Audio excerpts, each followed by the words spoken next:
I never realized how much a single word could wound until she said it. It wasn't the laughter echoing through the hall, the soft chime of champagne glasses, or the scent of roses hanging in the air that broke me. It was her voice. Light, effortless, drifting across the room like it no longer belonged to me. "This is Daniel," she said with a smile that came far too easily. "He's just a friend. Just a friend." Those words hit harder than any slap could. I stood there, glass in hand, caught somewhere between disbelief and heartbreak. The bride, my ex-wife, Claire, stood next to her new husband, her fingers resting on his arm the same way they used to settle on mine whenever she wanted to remind me that I was home. And all I could think was, how did we end up here? 2 years ago, I would have laughed if someone told me this would be us. Her in a wedding dress, but not for me.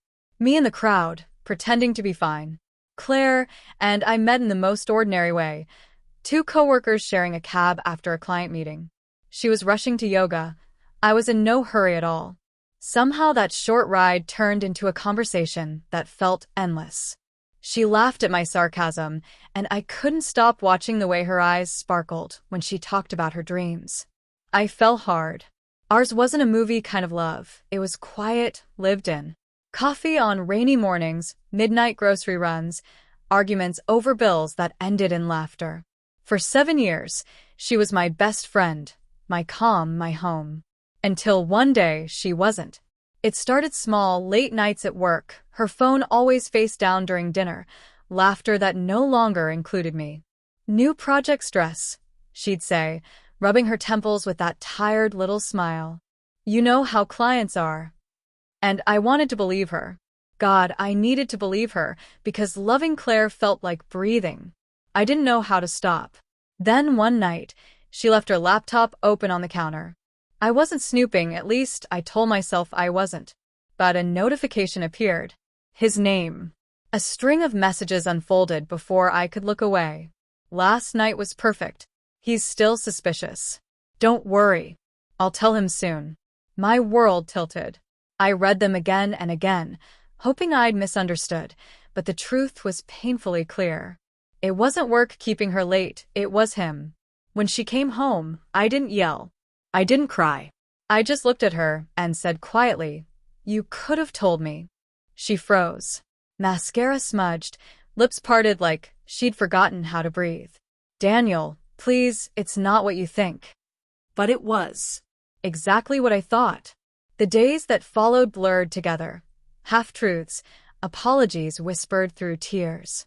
She said she hadn't meant for it to happen, that she felt lonely, that we'd grown apart. And maybe she was right. Maybe between my long hours and obsession with building a future, I'd stopped noticing her fading smile. But she hadn't just drifted away. She'd run straight into someone else's arms. I asked her once, quietly, was it love? She hesitated. And that silence told me everything. We divorced 6 months later. No screaming, no chaos. Just 2 signatures ending something that once felt unbreakable. She moved out. I stayed behind in the house that suddenly felt like an empty cathedral. That first night alone, I sat on the floor, staring at the marks her furniture left on the carpet. It's strange, the smallest things can haunt you. The mug she always used. The faint trace of her perfume on the curtains. And the silence. God, the silence. I tried to move on. I poured myself into work, into running, into anything that might fill the hollow space she left behind. Then one morning, an envelope arrived. White, gold embossed, elegant, just like her. "You are cordially invited to the wedding of Claire Bennett and Ethan Ross." For a long time, I just stared at it. I should have thrown it away, deleted her name from my life, like she'd deleted me from hers. But some self-destructive part of me needed to see her again, to prove to myself that I was over it. So I went. The ceremony was held at a vineyard just outside the city. Sunlight spilled over the fields. Laughter carried through the air like music I no longer recognized. And there she was, radiant, glowing, her hair pinned with pearls. She smiled like the world had never broken her heart. When her eyes met mine across the crowd, something flickered. Guilt, maybe, or surprise. After the ceremony, she approached me. "Daniel," she said softly. "You came." I forced a smile. Wouldn't miss it. There was a pause, a heavy silence where 1,000 unspoken words tried to surface. "I'm glad you're here," she said. "It means a lot." Did it? Or was I just a leftover from a life she'd outgrown? Before I could answer, her new in-laws gathered around. She turned to them, her voice suddenly light, rehearsed. "This is Daniel," she said. "Just a friend." Those words crashed into me, stealing my breath. For years, I'd been her confidant, her husband, her person. Now I was nothing more than a label. I smiled through the ache in my chest. "Funny," I said quietly. "You were my whole world once." Her smile faltered. For a heartbeat, something raw flickered in her eyes. Regret, pain, maybe both. Then she covered it with a small, uneasy laugh. "Daniel," I shrugged, finishing my drink. "Relax. It's your day." And I walked away.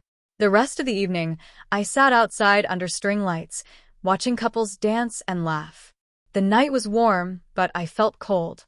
That's when a woman sat beside me, a stranger, maybe my age, holding a half-empty glass of wine.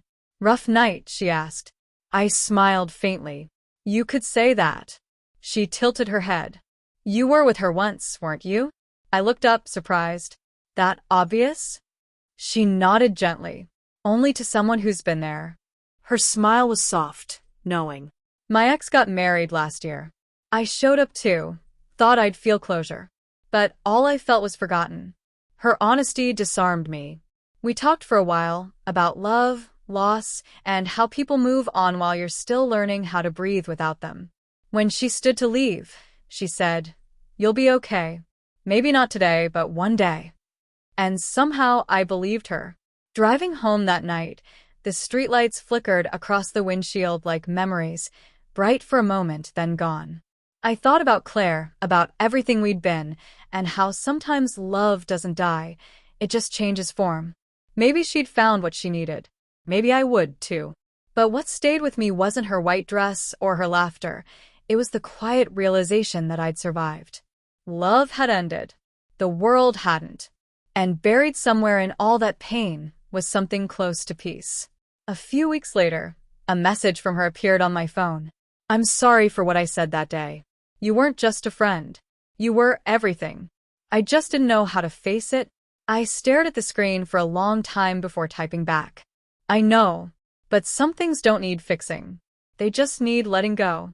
And then I hit send.